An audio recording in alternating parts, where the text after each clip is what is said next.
The threat of the Islamic State, Russia invades Ukraine, the Gaza war, and corporate inversion. I'm Taylor Kinsler, and this is the Square Circle.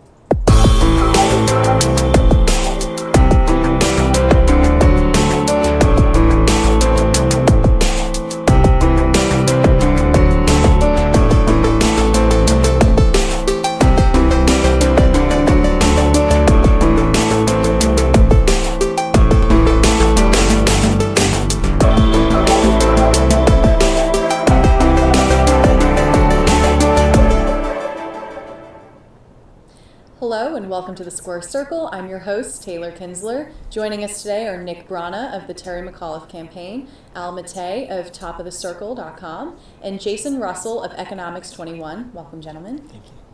As the Islamic State gains territory and momentum in Iraq and Syria, the West seems confused. Even after weeks of U.S. airstrikes against the group, President Obama admitted that he has no strategy of dealing with it. This comes after two separate remarks from Chairman of the Joint Chiefs Martin Dempsey that had incredibly different tones about the level of the threat. So, Nick, is the Islamic State doing enough for the threat, to the U.S., that we should send ground troops back into the region? Yeah, the statements were pretty remarkable. They called ISIS an apocalyptic force. I thought that was a little hyperbolic, and it was only exceeded by the fact that the administration's position now, even more laughably, is that the Iraq invasion had nothing to do with causing the upbringing of ISIS. The fact that ISIS came around, So I wanted to say a little bit about that to begin with. When we went into Iraq and we destroyed the country's infrastructure, their political structure. We dismantled the military, the entire Ba'athist Party. We created this kind of vacuum of power, and also we simply cast out everybody, all of the Ba'athist Party members, including the military, the National Guard. Iraq's National Guard. Those military members, with their tactical expertise, they've gone and joined ISIS. This is the reason that ISIS is kind of this new force that has this greater kind of tactical know-how. Is the reason that we created this vacuum and we sent them, ironically, running to ISIS in 2006. I don't think that in response we should be sending troops. I think that's pretty ridiculous. It is really interesting also to reflect on the fact that reflect on the geopolitical cross-section in which Syria and Iraq are in now. There's large oil interests in Iraq, of course, and then there's large gas interests in terms of a pipeline that's planned from Qatar over to there's a tremendous market in Western Europe. So that's kind of the geopolitical interest that the United States has for making these statements now that the Obama administration's been making, saying we're not going to respect borders. It's the way that the Obama administration is going to get its conflict that it wanted in Syria last year. Mm-hmm. Would anyone like to add on? I've always thought that leaving a power vacuum, which is what's happened in both Syria and Iraq, to create this construction, which some people call the Islamic State of Iraq and the Levant, is one of those things which be careful of what you wish for in terms of unintended consequences. The U.S. basically created the Mujahideen in 1979, 1980 by giving all these rebel troops in Afghanistan these very heavy weapons. We tend not to know what to do except handing out cash and weapons to people, these tribalists, and they'll go hog wild for whatever they do. What can we? The question on the table, in this segment is about ground troops. Ground troops would be foolhardy. It would be a quagmire. It'd be stupid. What's been working? What's been working have been drones and Hellfire missiles, which is quick and easy. Night vision goggles can get to wherever they need to go remotely, which is great. But it's just a matter of looking at foreign policy in terms of military, gosh, even going back to the years of Vietnam and giving the South Vietnamese military advice, sending in advisors, sending in weapons, all of a sudden you get a quagmire. We're learning history all over again, aren't we? Yeah, I think we're all in agreement that we should not be sending any ground troops of any kind. One thing, that doesn't mean there's nothing we can do. Unfortunately, ISIS does not seem like the kind of movement or group of people to be open to any kind of diplomatic action. So what we do need to do, I think, is, what ISIS is doing is that they're seizing a lot of oil in Iraq, and that's making them powerful because it's getting the money. They're selling that off and using that money to recruit new members and militia into their organization, or whatever you want to call them. And, because once they have that money, then they can promise them healthcare, they can promise them a good salary. And so what we need to do is ensure, whether it's through some kind of sanctions or freezing accounts of the leaders of ISIS, just making sure that they're unable to use this. And this is not the same as sanctioning other countries. I don't support sanctions against other governments. But this is really just making sure that people are unable to profit off of thievery and armed robbery. Yeah. And hostage taking as well. That's a lot of the money is going to nowadays. The price on people's lives nowadays are heading upwards of $4 to $6 million for some of these folks.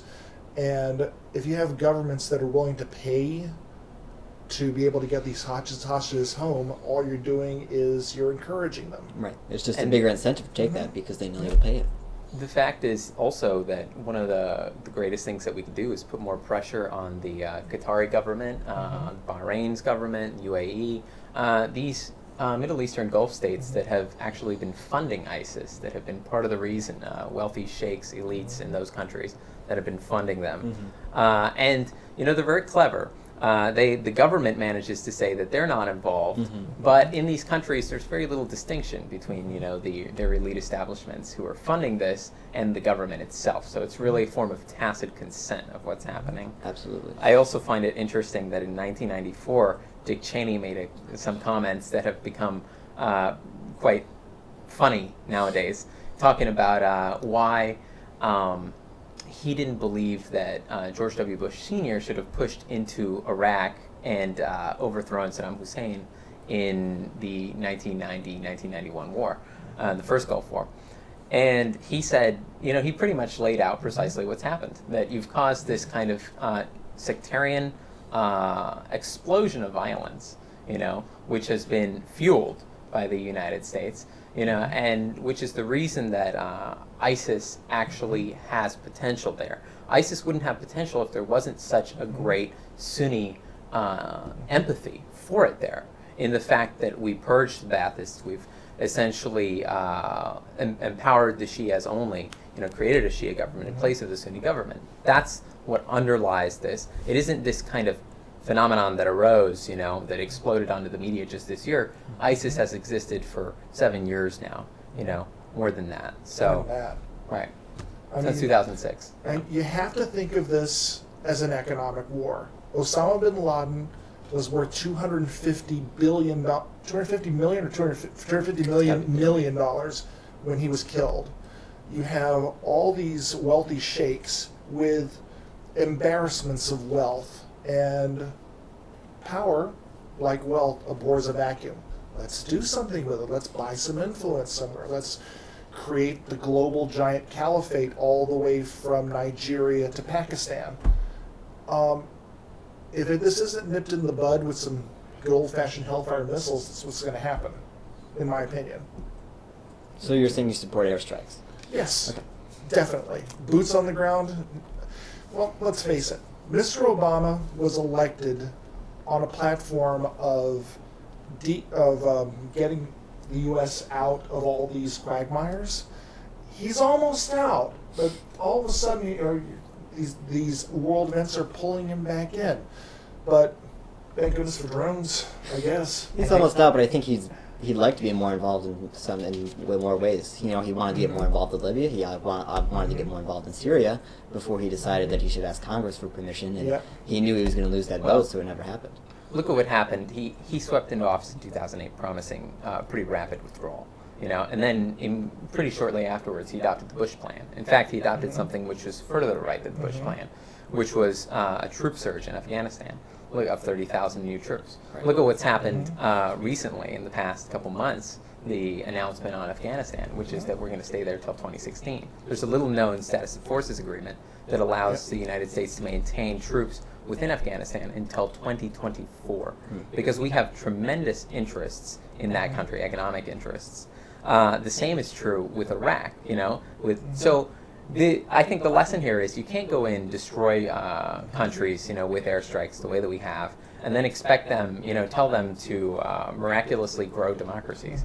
It's not how it works in that region. It's not how it works anywhere, frankly, that you destroy a country's infrastructure, create a power vacuum. It's given rise to one of the most corrupt governments in the world in Iraq.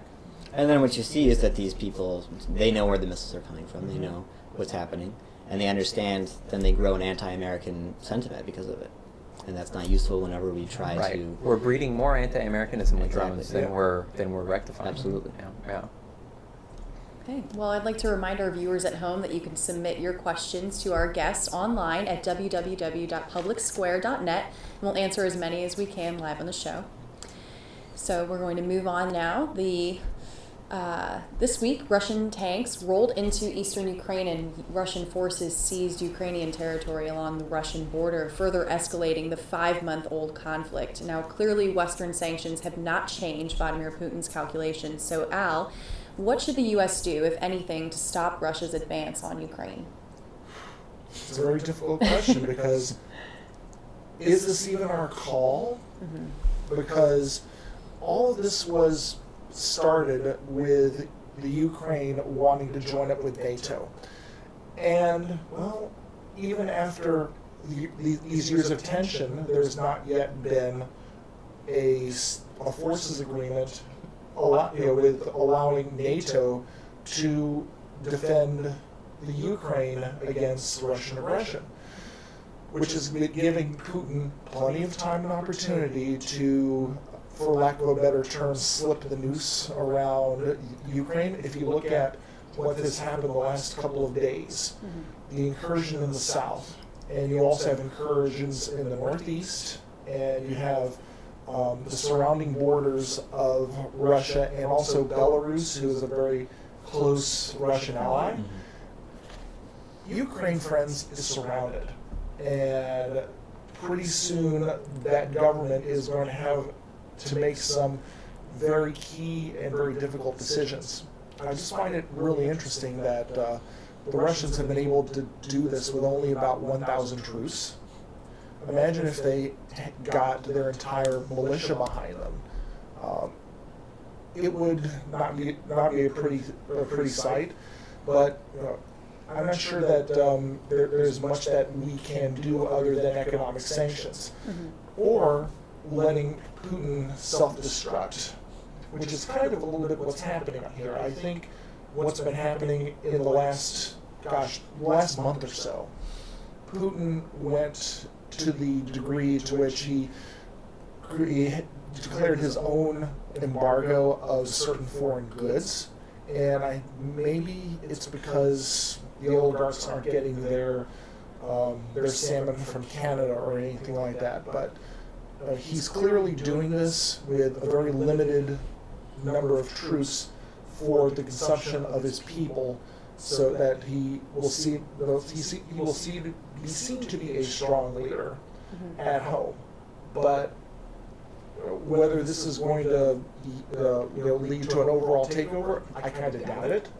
It could in the future, but as of this moment, it's a very limited incursion. Nobody wants to use force against Putin. I don't think there's maybe a small fraction of Americans want to do that. I don't know. But what we can do is hit him in the pocketbook, not with sanctions, but with our energy, with natural gas. Now, Ukrainian President Poroshenko specifically said, we need U.S. natural gas to shore up our energy supplies so that we cannot be blackmailed by Moscow. And this is a great idea because, what we really need to do is speed up the rate at which the Department of Energy approves applications for natural gas exports. This will help our economy, and it'll hit Putin in the pocketbook where it really counts, and It'll be a total shift of power in Europe, I think. For those who think that the United States is potentially considering involving Russia militarily, those people don't really understand, I think, how conflict works in the age of nuclear weapons. In this time of mutually assured destruction, the Cold War may be over, but the lessons of that time are still very instructive. Two nuclear states don't go to war in these times. No. Because the risks of that, I think, is generally understood as too high of a risk. Absolutely. But we should also keep in context what Russia's doing here, and that's to say, Putin deserves condemnation for the fact that he's clearly been supporting the separatists. He's clearly been sending troops, weapons, vehicles now into eastern Ukraine. But to forget what the United States was doing before the Yanukovych government fell, I think would be hypocritical. To really understand this from a geopolitical perspective, I think you should see that when one country controls the government of that nation, of Ukraine, as Russia did previously. Russia had dominating influence in the Yanukovych government before it was overthrown in a coup. The United States was funding the separatists, who were located in Kiev, in their attempt to overthrow that government. Now that the tables have turned and the government is more pro-Western in Ukraine,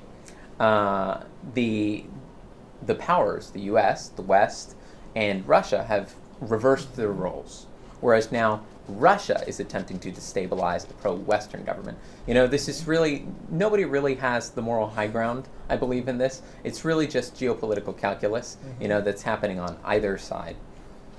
The best solution that we should take here and in future similar conflicts other places is that we need to stay out of pro-Western, pro-Russia, any kind of that conflicts, and just let them fight it out on their own. Yeah. I mean, in something that's also important to remember is that in 1991, George Bush Sr. made an agreement with Mikhail Gorbachev over NATO and the dissolution of the USSR.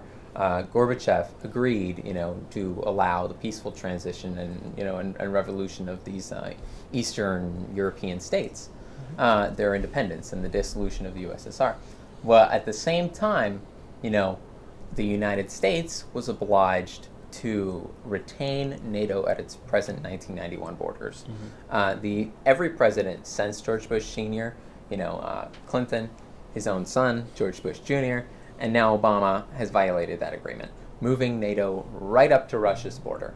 That should be considered from the perspective of Soviet missiles in Cuba, as that, or as Canadian, Russian influence in Canada, or in Mexico. That's how seriously it should be treated. They've always had this historical sensitivity about the fact that they've been invaded from Western Europe, and through Poland. And so that after World War II, that was their ask, is that they have this sphere of influence, this border between Western Europe and themselves. And that's precisely what every U.S. administration has tried to undermine, both before and after the end of the Cold War. Okay. We're going to move on again to Gaza. The conflict in Gaza seems to have cooled down, with both sides agreeing to an open-ended ceasefire. Both sides have claimed victory, even though the facts on the ground appear to be largely the same as they were before the war began.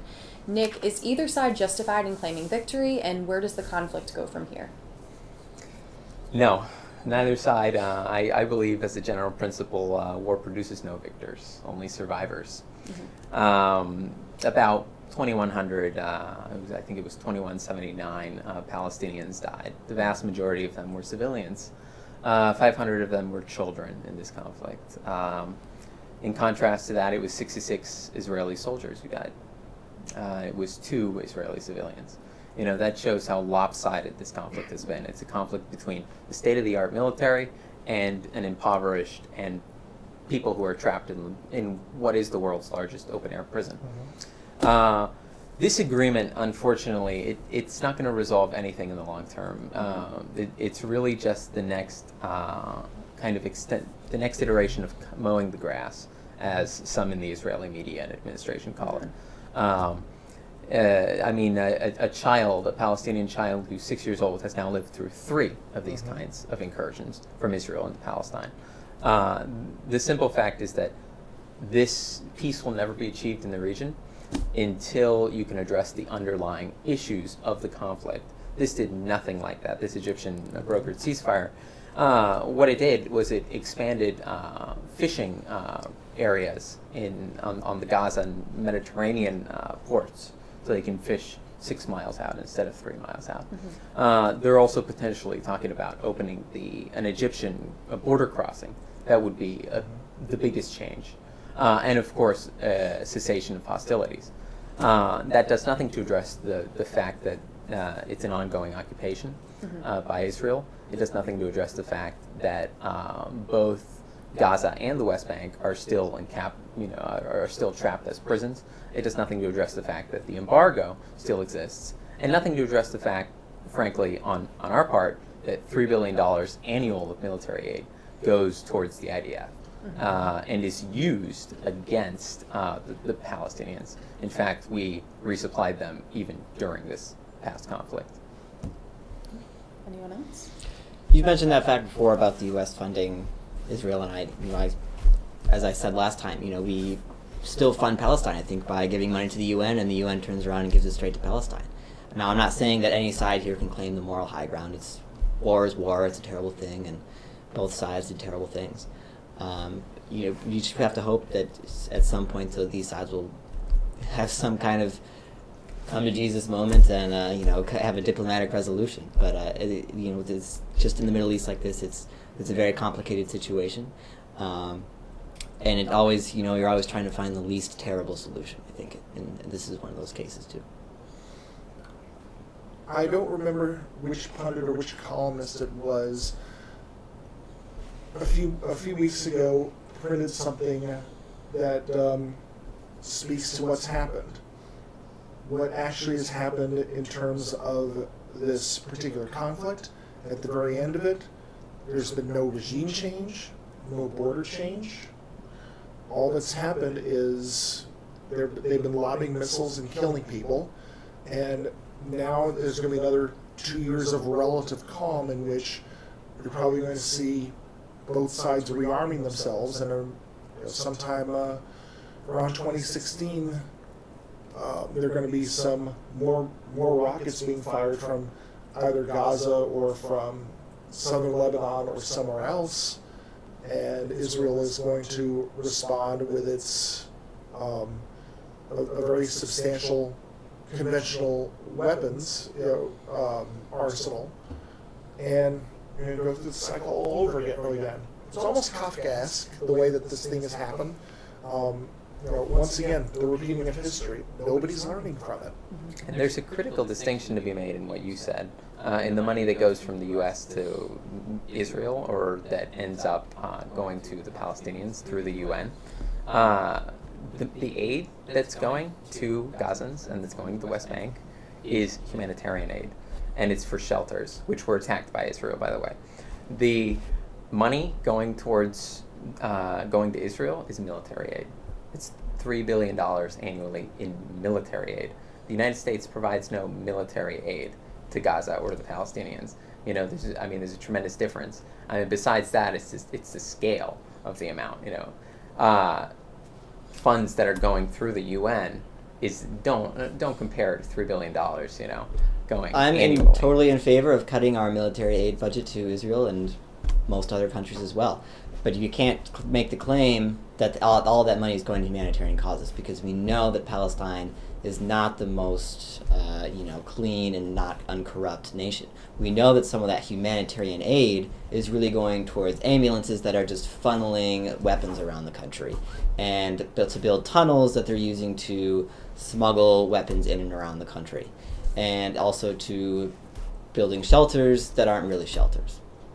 It's really interesting. Recently, the Obama administration was the only one out of a UN Human Rights Watch Council to oppose the investigation of war crimes or of human rights abuses on both sides. to oppose the investigation. Why would they want to do that? Why is it that they're opposing simply the investigation of those kinds of things? The underlying aspects of this conflict are, again, the fact that Israel is an occupying power, and that it is involved, it is caught up in this kind of act of slow motion ethnic cleansing in the West Bank and in Gaza. And until the American support is addressed, just like in 1980, the Reagan administration was the last supporter of apartheid in South Africa. Today, we are the last supporter of apartheid in Palestine. Until we address that support, this is going to continue in the way it has. Our policy right now is specifically the largest obstacle to peace in that region. I'm all in favor of having a nonpartisan investigation into that, but it's just you have to actually absolutely make sure that both sides agree on the nonpartisanship of the investigating power. That would be UN investigation. Well, yeah, that sometimes that can be biased. You just have to, in terms of the head investigator and things like that. Sure, yeah. And something else which the U.S., I think, should be leading the charge in doing is imposing an arms embargo on the entire region. That includes Hamas, and that includes Israel. Absolutely. I have a problem, though, when it comes to this kind of thing, because when you talk about the aid that comes from the U.S. to to the various sides in the in Middle Eastern conflict, the balance is struck mostly when it comes to the U.S. arming both Egypt and Israel. It's been relatively balanced over since the 1979 Camp David Accords. A lot of the support given to Hamas has actually been given through underground channels. If you've ever been to some Middle Eastern bodegas that might sell you a Coke or whatever it is, there's a box very often at the cash register, and the box is often written in Arabic, and a lot of those boxes, especially in large population centers, were actually discovered in the wake of the 9/11 attacks to be going to, the money was going to the Middle East to arm people. A lot of what people, what Americans may have thought of as tip boxes, who knows what was written on there unless somebody spoke Arabic. But a lot of it is underground, and it's been enough to be able to create enough havoc in Gaza. Despite the fact that very few of these missiles were guided, unlike some of the missiles in on the Israeli side, but it was enough to kill 60 people. And Lord knows what would have happened if some of these oil sheiks would have actually gotten some of the money and armaments through. It's all going to be a big escalation, I think, next time in a couple of years. Going from improvised devices to military grade, then you're going to have something. Okay. Now, finally, on a somewhat lighter subject, Burger King announced this week that it will merge with Canadian chain Tim Hortons in a corporate inversion. It's the latest of many such moves in which an American company merges with a foreign one and transfers its headquarters to the foreign company's address. And the move is intended to save the company from having to pay U.S. corporate taxes. Jason, are these American companies being unpatriotic, or does the blame lie within the U.S. tax code? Blames completely lies with the U.S. tax code. There's nothing patriotic about paying taxes. It's just a hassle. Paying taxes is a hassle. And even inverted companies, they still have to pay taxes on the income that they make in the U.S. If you go to Burger King and you buy a burger, all the income from that is still going to go towards taxes. What changes here is that Burger King's abroad, their income from abroad, from any stores they have outside the U.S., they won't have to pay U.S. taxes on that anymore, which is how most developed countries, 2/3 of developed countries, have their tax systems that way, and it's much more efficient. So there are two big unique things about the U.S. tax code that make it so awful. One, it's that it's a worldwide tax system, like I mentioned. And two, is that we have the highest effective tax rate in the world, 39%. The OECD average of developed countries is 25.5%. It's hard to blame these countries for inverting when they have this deck stacked against them so hard. That 39% you referenced, that's 39.6. That's the individual tax rate, though. The highest corporate tax rate is 35%.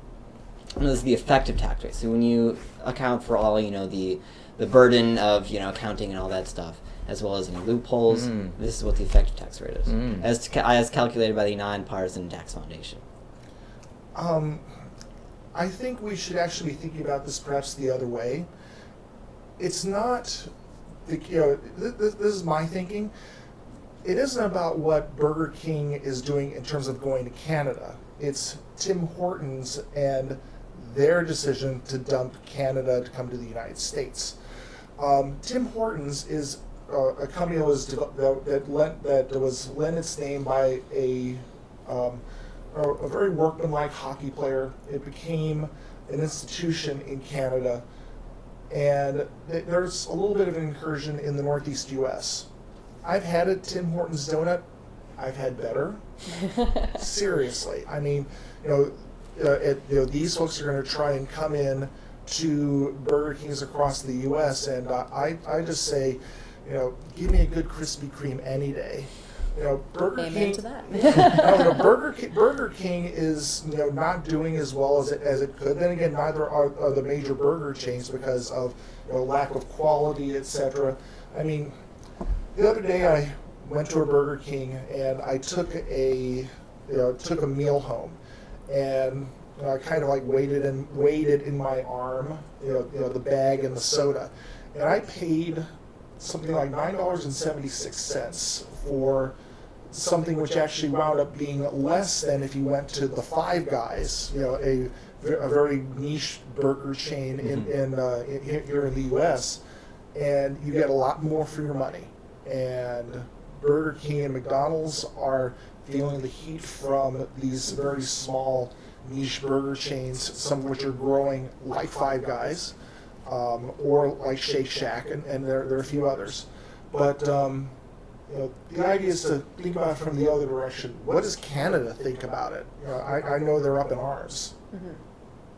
Well, I mean, last year the GAO, Government Accountability Office, released a report tallying how much the U.S. government loses, the federal government loses from tax evasion and inversions, and it came out to $180 billion a year. That's money that comes out of education. It's money that comes out of food stamps. It's money that comes out of the space program. It's money that has to come out of everything else that we're doing. Employment programs, job training, education, lowering tuition, everything. So that's a choice we make as a society, and I think it's a choice that we should change. To what you were saying, our tax rate is 35%, but every assessment that I've ever seen puts it at more around 10 and 15% for the effective rate. And some companies like Johnson & Johnson, GE, they pay zero. They have reduced it into the negatives because of the subsidies that they receive for operations, because of things like import-export. The subsidies riddling our tax code now have plummeted the tax code, to the point where these companies are returning nothing for the investment which the United States and the American taxpayer puts into them. When a company chooses to operate here in the United States, it is benefiting from the infrastructure that the United States has created, the roads, from the education, from the civil and legal defense, from the electric spectrum, exactly, from shipping, exactly, it is benefiting from all those things. All those costs are externalized to the public. The profits for that are privatized. So for them to be returning down to 0% or negative effective tax rates, I do find that unpatriotic. And this is why. It's because it isn't simply a fact that they're taking advantage of what's written into the tax code. It's that they actively created those exemptions within the tax code. Now, I agree there shouldn't be any exemptions in the tax code, But why would Burger King invert to Canada, and why would there be all these flood of new inversions this year if the effective tax rate was that low, if it was that much lower than every other country? They're motivated to do this because they know they can get a better tax deal in these other countries. They wouldn't leave if they were getting a better tax deal here. So that's why they're going. Actually, it's simply not true that the effective tax rate is 10%. It's 40%, Nick. 40%. That's why they're going. That's not true. Multiple estimates. Even so, it's high. It's way too high. That's why we're seeing all these countries leaving. Because the average in all the other countries is reasonable. It's much more in line with the U.S.'s own personal individual income tax rate, and that's why these countries... Why do you think major multinational U.S. corporations have nearly 100% of cash on hand abroad? Because if they try to bring that back, they're going to be taxed on it, Nick. Because of the world, we need a repatriation holiday so that they can bring that back here, invest, and create jobs in the U.S. instead of abroad. That's not what happens. Do you know what happened in 2005 when George Bush allowed... There was a massive influx of tax revenue. That's what happened. No. Yes, Nick, that's no, exactly what happened. No, they brought it back at 5%, and what they did, companies like Pfizer, is they used these profits, they bought up their own stock options, inflated their own personal fortunes, gave themselves bonuses, and then fired tens of thousands of employees. Okay, sure. What really happens is that they bring it back and they give it to shareholders, which is generally pension people and people that are investing in the stock market, which is generally people who are not, they're in generally mutual funds. It's pension funds, Nick. These are liberal union people. These should be your guys. Well, here's the thing, though. If Burger King really wanted to evade taxes, they would have gone to the Cayman Islands and not Canada. This whole thing is about Tim Hortons trying to bring it across to the U.S. I'm not sure whether it's going to work. On that note, before this gets into a big debate here, we're going to move on to questions from our viewers, and let's take a look. So we have one from Albert Riley, and he said, if the U.S. bombs ISIS, it would help Bashar al-Assad, who is being supported by Russia, which is invading our ally Ukraine. How is that in U.S. interest? Anyone want to take a stab at it? Oh, the enemy is my friend. I don't know whether any of you in the viewing audience remember the board game Diplomacy or Risk, where you have to do all sorts of wonderful geopolitical kinds of things. But this is a little bit different because you're not dealing with small sailing ships or armies. You're dealing with very large, 500 to 1,000 pound bombs, etc. It's a little bit different, when you're doing these things in the real world where real people are dying. And, ISIL are bad actors. And there's nothing that anybody can say that is going to convince you that, the slaughtering of James Foley on camera to be broadcast to the world proudly means that you're into peace, order, and good government. Yeah. David Cameron said it the best, I think, today in his press conference. These are groups of people who want to subjugate women, control children, and basically exterminate anybody who will not convert to their version of Islam. Mm-hmm. But it's insufficient to think about them as just ISIS. This is really a sectarian conflict because the Sunnis have been marginalized in the government, the al-Maliki government that the U.S. created after they left. That's the real underlying fact until you can come up with a more equitable distribution of power within the government between the Kurds, between the Sunnis, the Shias, and a more equitable and particular distribution of oil revenues, which are concentrated around Basra and the south, then you're going to have Sunnis who welcome this kind of upending of this very highly corrupt government that the U.S. has installed. All right, and our next question comes from Lori Hudson, and she said, ISIS and Iran seem to be on a collision course. Why not just let the two of them fight it out, and why do we need to get involved at all? I think that's a great question. It's tough. There's some people say, we've put all this effort into Iraq and we need to go back in. And I say, no, you're just kind of, you need to realize that there's got to be a stopping point. You can't just go on forever.